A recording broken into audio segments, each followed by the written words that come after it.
ഞാൻ ഈ കിറ്റുമായിട്ട് വന്നിറങ്ങിയത് മാർക്കറ്റിൽ പോയി മീൻ പിടിക്കാനൊന്നുമല്ല. ഓരോരുത്തരും ലക്ഷങ്ങൾ ഇൻസ്റ്റാഗ്രാമിൽ ഗീവ് അവേ നടക്കുമ്പം നമ്മളെ കൊടുക്കാനൊന്നുമില്ല. കാരണം വെച്ചാൽ ഏർണിങ്സോ ഒന്നുമില്ല. യൂട്യൂബിലോ ഇൻസ്റ്റാഗ്രാമിലോ ഏർണിങ്സ് ഒന്നും ആയിട്ടില്ല, പക്ഷെ ഉടനെ ആകും. ഇപ്പൊ ഞാൻ കൊടുക്കാൻ പോകുന്നത് സിമ്പിൾ ക്വസ്റ്റ്യനാണ്. അത് രസകരമായ ചോദ്യമാണ്. ആ ക്വസ്റ്റ്യന്റെ ഉത്തരം പറയുന്നവർക്ക് 2 ബോച്ചയുടെ 2 തേയില പാക്കറ്റാണ്. ഒരു പീസ് 40 രൂപ, അപ്പോൾ 2 പീസ് 80 രൂപ. ഒന്നുകിൽ അതിനുള്ള ഷേക്കോ വേറെ എന്തെങ്കിലും ഫുഡ് ഐറ്റംസ് മേടിച്ചു കൊടുക്കും, ഇല്ലെങ്കിൽ അവർക്ക് ഇത് മതിയെങ്കിൽ ഈ 2 ബോച്ചടി.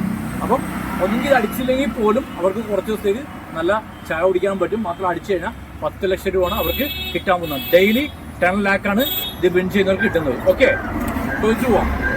കരഞ്ഞുകൊണ്ട് നമ്മുടെ വീടുകളിൽ പണിയെടുക്കുന്ന ക്വസ്റ്റ്യൻ എന്ന് പറയുന്നത്, നമുക്ക് വേണ്ടി കരഞ്ഞുകൊണ്ട് പണിയെടുക്കുന്ന ഒരു സാധനം എന്താണത്? നമുക്ക് വേണ്ടി കരഞ്ഞുകൊണ്ട് പണിയെടുക്കും, നമുക്ക് ആവശ്യമുള്ള സാധനമാണ്. കരഞ്ഞുകൊണ്ടാണ് പണിയെടുക്കുന്നത്. അതിന് ഉത്തരം പറഞ്ഞു കഴിഞ്ഞാൽ 2 ബോച്ചട്ടി അടിച്ചു കഴിഞ്ഞാൽ 10 ലക്ഷം രൂപയാണ്. ജീവിതം മാറിമറിയും. ബോബി ചെമ്മണ്ണൂരിന്റെ ബോച്ചട്ടിയാണ്. അറിയാമോ? അന്തം വിട്ട് കുന്തം പോലെയൊക്കെ കാര്യം പറ. അറിയില്ലേ? കുഴപ്പമില്ല. ആവശ്യം ഉള്ള സമയത്ത് പണ്ട് എല്ലാ വീടുകളിലും ഉണ്ടായിരുന്നു. പണ്ട് എല്ലാ വീടുകളിലും യൂസ്ഫുൾ ആയിട്ടുള്ള പ്രോഡക്റ്റ് ആയിരുന്നു ഇത്. ഉത്തരം പറഞ്ഞാൽ ബോച്ചട്ടി. ആലോചിക്കൂ. ഒരൊറ്റ ഉത്തരം മതി ജീവിതം മാറിമറിയാൻ. ആലോചിക്കാൻ ഒരുപാട് നേരമൊന്നുമില്ല, ടൈമോ. പഴയ കാലത്താണ്. ഇന്ന് വളരെ അപൂർവമായിട്ട് ചില വീടുകൾ യൂസ് ചെയ്യുന്നുണ്ട്. മിക്സി അല്ല, അരകല്ലല്ല, ഗ്രൈൻഡറും അല്ല. അവിടെ ഒന്നും അറിയാവോ? ഇനി നമുക്ക് എന്തായാലും ഒന്ന് ബീച്ചിലേക്കൊന്ന് പോയി നോക്കാം. ഏതായാലും ഇവിടെ കിടന്ന് കറങ്ങിയാലൊന്നും ആരും ഉത്തരം പറയുമെന്ന് എനിക്ക് തോന്നുന്നില്ല. ബീച്ചിലാകുമ്പം പല ജില്ലകളിൽ നിന്നുള്ള ആൾക്കാരില്ലേ, നമുക്ക് ജസ്റ്റ് ഒന്ന് കറങ്ങി നോക്കാം. ആരെങ്കിലും പറയുമോ ഇല്ലയോ എന്ന് നോക്കാം. നിങ്ങൾ ഇതിന്റെ ഉത്തരം അറിയാവുന്നവരാണെങ്കിൽ ജസ്റ്റ് കമന്റ് ബോക്സിൽ രേഖപ്പെടുത്തുക.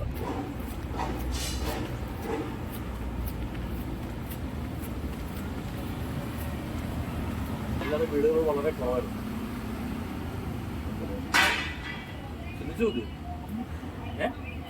അറിയാമോ? ഇല്ല. ഓക്കെ, അപ്പം താങ്ക് യു. ഉത്തരം പറഞ്ഞ 2 ബോച്ചട്ടിയാണ്. 2 ഉത്തരം പറഞ്ഞ 2 ബോച്ചട്ടിയാണ്. ഉത്തരം പറഞ്ഞോ? കുഴപ്പമില്ല, തെറ്റായാലും കുഴപ്പമില്ല. നിങ്ങളുടെ ഭാഷ എവിടെയാണ്? കർണാടക. പറഞ്ഞോ, എന്തോ ഉത്തരം? അതെന്തോ? അല്ലല്ല, ഉള്ളി സവാള അല്ലല്ല, അത് നമുക്കല്ല കിട്ടുന്നത്. അതല്ല, ഉള്ളി സവാള അല്ല. അറിയത്തില്ല. പറഞ്ഞ 2 ബോച്ചട്ടിയാ. അറിയാമോ? അല്ലല്ല.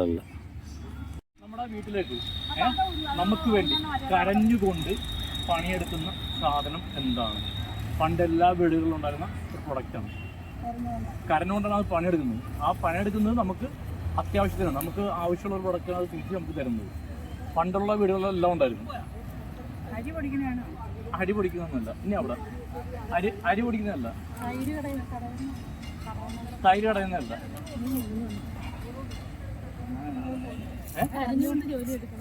കരഞ്ഞുകൊണ്ട് വീട്ടിലേക്ക് പണിയെടുക്കുന്ന ഒരു സാധനം. മിക്സി അല്ല. മിക്സി കരഞ്ഞുകൊണ്ടാണ്. അത് ആ കറച്ചല്ല, നമുക്ക് അത്യാവശ്യത്തിന് ഉപകരിക്കുന്ന. മോട്ടറും അല്ല. അതുമല്ല. അത് കരഞ്ഞുകൊണ്ടാണ് പണിയെടുക്കുന്നത്. നമ്മളെ എല്ലാ വീടുകളിലും പണ്ടുള്ള കാലങ്ങളിൽ ഇത് എല്ലാവർക്കും ഉപകരിക്കപ്പെടുന്ന സാധനമാണ്. പണ്ടുള്ള കാലഘട്ടങ്ങളിൽ എല്ലാ വീടുകളിലും ഇത് ഉപകാരപ്രദമായിട്ടുള്ള ഒരു സാധനമാണ്. അല്ല, ആട്ടുകല്ലൊന്നും അല്ല. നിങ്ങൾക്ക് എന്തെങ്കിലും കഴിവുണ്ടോ? പാട്ട് പാടാൻ എന്തെങ്കിലും കഴിവുണ്ടോ? പാട്ടുപാടാൻ കഴിവുണ്ട്, പാടിയാൽ അത് തന്നില്ലോ. പാടാനുള്ള കഴിവുണ്ടോ? പാട്ടുപാടാൻ കഴിവുണ്ടോ? പാടിക്കൂ. പാടെങ്കിൽ അത് തന്നേക്കെ. അടിച്ചാൽ 10 ലക്ഷം 20 ലക്ഷം കേട്ടോ. അടിച്ച 20 ലക്ഷം. കുക്ക് ഡാൻസാ പാട്ട് എന്തെങ്കിലും കഴിവുണ്ടോ? ഉണ്ടോ? പാടിക്കൂ, ചുമ്മാ പാടിക്കൂ. പാടിക്കൂ. പാടടാ. ഒന്നും കിട്ടുന്നില്ല. ഓക്കെ, ഏതായാലും ഇത് മോളിക്ക് അടിക്കുവാണെങ്കിൽ മാമ അടുത്ത് പറയണം കേട്ടാ. അതൊരു പൈസ തരുമോ? അടിക്കുവാണെങ്കിൽ 10 ലക്ഷം. ഓക്കെ. ഓക്കെ ബ്രോ, അത് നിങ്ങൾ ഉത്തരം പറഞ്ഞാൽ 2 ബോച്ചട്ടി നിങ്ങൾക്ക് കിട്ടും. അടിച്ചാൽ 10 ലക്ഷമാണ്. ഓക്കെ, നമ്മുടെ വീടുകളിൽ, അത് പണ്ട് കാലങ്ങളിലാണ് ഏറ്റവും കൂടുതൽ ആൾക്കാർ യൂസ് ചെയ്യുന്നത്. നമ്മുടെ വീടുകളിൽ നമുക്ക് വേണ്ടി കരഞ്ഞ്, അത് ഒച്ചയിട്ടല്ല, കണ്ണുനീർ പെയ്ത് പണിയെടുക്കുന്ന സാധനമുണ്ട്, പ്രൊഡക്റ്റ് ഉണ്ട്. എന്താണ്? എല്ലാ വീടുകളിലും അത്യാവശ്യത്തിന് അന്ന് ഉപയോഗിക്കുന്ന സാധനമാണ്. പറയല്ല, അമ്മയ്ക്കല്ലൊന്നുമില്ല, അവിടെ പറയല്ലേ, അമ്മയല്ല. Yes, you are right. പേരെങ്ങനെ? ഭവ്യ. Very good. ഭവ്യക്ക് ഭവ്യത ഉണ്ടോ? ഭവ്യത ഉണ്ട്. പാട്ട് പാടാനുള്ള കഴിവുണ്ടോ? പാട്ട് പാടാമെങ്കിൽ എക്സ്ട്രാ ഒരു പേരും തരാം. പറയാൻ പറ്റില്ല, ചിലപ്പം 30 ലക്ഷം അടിക്കുന്നത്. ഓക്കെ, ഉത്തരം പറഞ്ഞ പേരെന്ന് പറഞ്ഞ ഭവ്യക്ക് ഭവ്യത ഉണ്ടോ? ഭവ്യത ഉണ്ട്. പാട്ട് പാടാനുള്ള കഴിവുണ്ടോ? പാട്ട് പാടാമെങ്കിൽ എക്സ്ട്രാ ഒരു പേരും തരാം. പറയാൻ പറ്റില്ല, ചിലപ്പം 30 ലക്ഷം അടിക്കുന്നത്. ഓക്കെ, ഉത്തരം പറഞ്ഞ പുള്ളിക്കാരാണ്. സ്ഥലം എവിടെ? അടുത്ത് ആറപ്പുഴ. ചിലപ്പോൾ ജീവിതം മാറി മറിയും. പോയി ഓക്കെ.